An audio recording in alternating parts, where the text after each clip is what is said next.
Ramu auto rickshaw चलाता होता है। वह सवारियों को यहाँ से वहाँ ले जाता। कड़ी धूप में भी वह लगा ही रहता। सुबह वह घर से निकल जाता और रात को घर वापस आता। हे भगवान, आज तो पैर जैसे जल ही जाएंगे। हवा भी ऐसी चल रही है जैसे कोई भट्टी खोल दी हो, लेकिन रुक नहीं सकता। आज अगर 2 सवारियां और नहीं मिली तो गुड़िया की स्कूल की फीस का क्या होगा? कल आखिरी तारीख है। जून के महीने की गर्मी और तपिश बहुत ज़्यादा होती है। रामू सवारी ढूंढ रहा होता है। तभी एक सवारी उसे हाथ देकर रोक लेती है। अरे भैया, स्टेशन चलोगे? बहुत धूप है। सही पैसे लेना। अगर सही पैसे लोगे तो ही मैं जाऊंगा। हाँ बाबूजी, बैठिए। धूप तो बहुत है, पर पेट की आग इस धूप से भी बड़ी है। बस 40 रुपए दे दीजिएगा।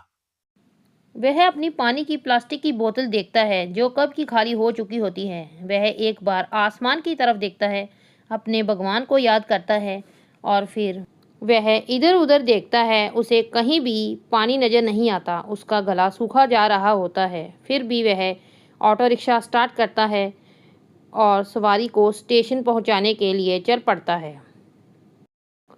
रामू स्टेशन पर सवारी को छोड़कर आकर फिर और सवारी ढूंढने लगता है। रामू दिन रात मेहनत करता और अपने परिवार का पालन पोषण करता। दोपहर को वह खाना खाने अपने घर जाता। अरे बिमला, खाना बन गया है तो मुझे भी जल्दी दे दो। मुझे फिर से ऑटो रिक्शा लेकर जाना है, सवारियां लेकर। बिमला खाना लेकर आती है और वह खाना खाने लगता है। वहाँ पर उनकी बेटी छुटकी पहले से ही खाना खा रही होती है। खाना खाने के बाद रामू फिर से अपने काम पर चला जाता है। अरे खाना खा लिया था तो थोड़ी देर दोपहर को आराम कर लेते, लेकिन नहीं, इनका ध्यान तो बस काम में ही होता है। अगले दिन जब छुटकी स्कूल से घर आती है तो उसका मुंह उतरा हुआ होता है। वह बहुत परेशान दिखाई देती है और बैग लेकर दूसरे कमरे में चली जाती है। माँ, मुझे आज स्कूल में टीचर ने कहा कि कल अपनी फीस जरूर लेकर आना, वरना 1-2 दिन में अपनी फीस जमा करवा दो। आप पिताजी से कहिए कि वह मेरी फीस भर दें, वरना मुझे रोज रोज बातें सुननी पड़ती हैं और मुझे अच्छा नहीं लगता। सभी बच्चे देख रहे होते हैं। बेटा, तुम्हारे पिता तो पहले से ही बहुत मेहनत करते हैं। आते हैं तो मैं उन्हें बताती हूँ कि वह तुम्हारी फीस भर दें जल्दी से जल्दी, और फिर तुम्हें कोई फिक्र नहीं होगी। तुम फिक्र मत करो, तुम आराम से खाना खाओ, बिल्कुल भी चिंता मत करो।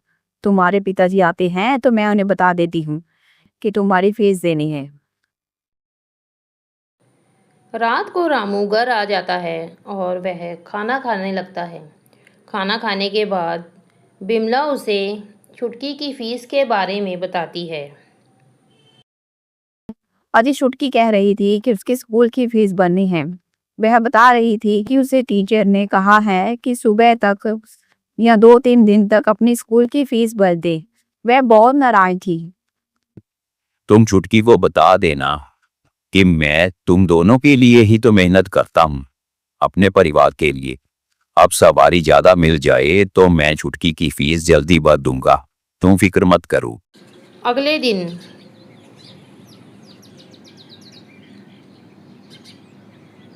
अगले दिन रामू फिर से सवारियां लेकर चल पड़ता है। यहाँ से वहाँ सवारियों को छोड़ने का काम करता है।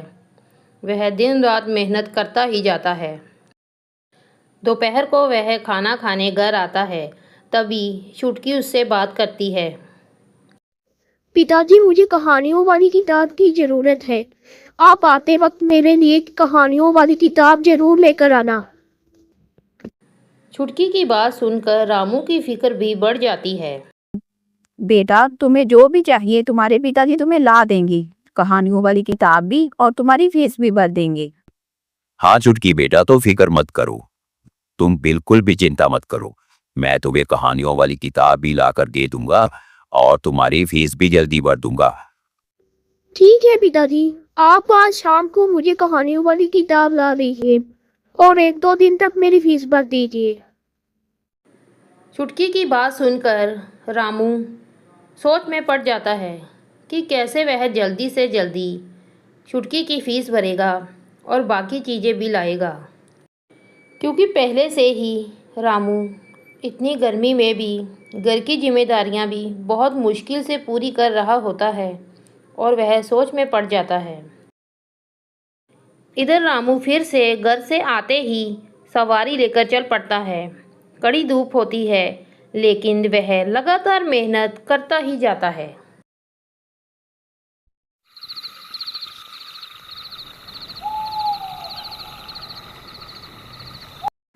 रात को रामू अपने घर आ जाता है और अपने परिवार के साथ खाना खाने लगता है। सारा परिवार, उसकी पत्नी, गुड़िया बेटी और रामू तीनों मिलकर खाना खाते हैं। रात को जब गुड़िया और रामू की पत्नी सो जाते हैं, लेकिन रामू परेशान दिखाई देता है।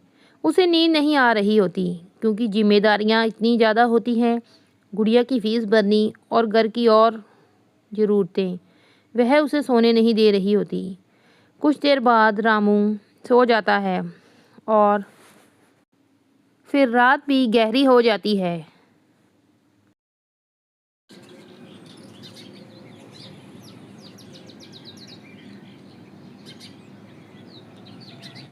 अगले दिन जब रामू ऑटो रिक्शा लेकर जा रहा होता है, तो वह देखता है कि सड़क किनारे कहानियों की एक दुकान लगी है। अरे भैया, ये कहानियों वाली किताब की क्या कीमत है? ये जो ऊपर लाइन में लगी हैं और ये जो नीचे लाइन में लगी हैं। भाई साहब, ये जो नीचे लाइन में लगी हुई हैं यह है 40 रुपए की हैं, और ये जो ऊपर वाली थोड़ी बड़ी किताबें हैं ये 70 रुपए की हैं। मेरे पास तो रुपए ही सारे 50 हैं, और वह तो रात की सब्जी के लिए ही है। ठीक है, कोई बात नहीं, फिर ले जाऊंगा। निराश होकर रामू वहां से चला जाता है। गर्मी बहुत ज़्यादा होती है और रामू पेड़ की छाया में बैठ जाता है। तभी उसे वहां कुछ दिखाई देता है।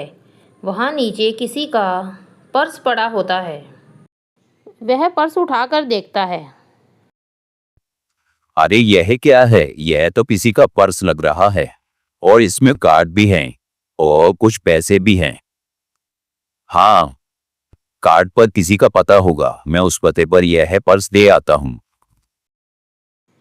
रामू तुरंत ही वह पर्स उठाता है और उस पर्स में से मिले हुए कार्ड पर जो पता होता है वहां पर पर्स पहुंचाने के लिए पहुंच जाता है। अरे बाबूजी, मुझे यह पर्स रास्ते में मिला। मैं ऑटो रिक्शा चलाता हूँ।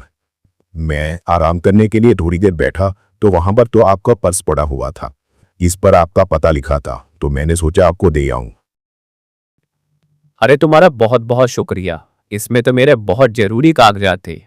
अच्छा किया तुम मुझे देने आ गई। मैं इसके लिए तुम्हें इनाम देता हूँ। मुझे पता है तुम ईमानदार हो, ऑटो रिक्शा चलाते हो। ऐसा करना, मेरे बच्चे ट्यूशन के लिए जाते हैं। तुम रोज उन्हें 4 बजे ट्यूशन छोड़ने जाना और 6 बजे ट्यूशन से लेकर आना। इसके लिए मैं तुम्हें महीने के पैसे दे दिया करूँगा। मुझे तुम जैसे ही ईमानदार इंसान की जरूरत थी। अब मेरी कोई फिक्र नहीं रही। जी शुक्रिया बाबूजी, आपका बहुत बहुत धन्यवाद। मैं यह ड्यूटी करने के लिए तैयार हूँ। रामू रोज सेठ के बच्चों को ट्यूशन के लिए छोड़ने जाता और फिर उन्हें घर वापस लेकर आता। इस तरह उसके दिन अच्छे शुरू हो गए। अरे तुमने बताया था ना कि तुम्हारी गुड़िया को कहानियां बहुत पसंद है। यह कुछ कहानियों वाली किताबें हैं, यह ले जाओ, और यह कुछ एडवांस पैसे भी ले लो, तुम्हारे काम आ जाएंगे। रामू वह चीज़ें लेकर घर की ओर खुशी खुशी चल पड़ता है। वह बाजार से भी कुछ सामान खरीदता है। अरे रीना बेटा, यह देखो, मैं तुम्हारे लिए कहानी वाली किताबें, बाजार से मिठाई और फल कितना कुछ लेकर आया हूँ, और सुबह तुम्हारी फीस भी दे दूंगा, वह भी ले जाना। गुड़िया कहानियों वाली किताबें देखकर बहुत खुश हो जाती है। वह बहुत पसंद करती है। शुक्रिया पिताजी, आपने मेरे लिए कहानियों वाली किताबें, मिठाई, फल कितना कुछ लेकर आए हैं। अब मैं आराम से बैठकर खाऊंगी और बहुत मजे करूंगी। आपका बहुत बहुत शुक्रिया। बेटी के चेहरे की खुशी देखकर रामू खुश हो जाता है। अरे हाँ बेटा, सुबह मैं तुम्हारी फीस भी दे दूंगा। और यह कहानी वाली किताबें तो मुझे सेठ के यहाँ से मिल गई हैं। उन्होंने मुझे यह किताबें दी है। रामू की दिन रात की मेहनत रंग लाती है। रात को रामू अपने परिवार के साथ खुशी खुशी खाना खाता है। वह अब बहुत खुश है। रामू देखता है कि रात को भी गुड़िया कहानियों वाली किताब पढ़ रही होती है। अरे गुड़िया बेटा, अब रात हो गई है, सो जाओ। कहानियों वाली किताब अब सुबह पढ़ लेना। ठीक है पिताजी, मैं सो जाती हूँ। आप जो किताबें लेकर आए हैं उनमें इतनी बढ़िया बढ़िया कहानियां हैं कि मन करता है कि पढ़ते ही जाऊं। इतनी बात सुनकर रामू और उसकी पत्नी खुश हो जाते हैं। हाँ बेटा, अब तुम सो जाओ। अभी तुम्हें गर्मी की छुट्टियां होने वाली हैं, फिर जितना मर्जी कहानियां पढ़ते रहना। ठीक है।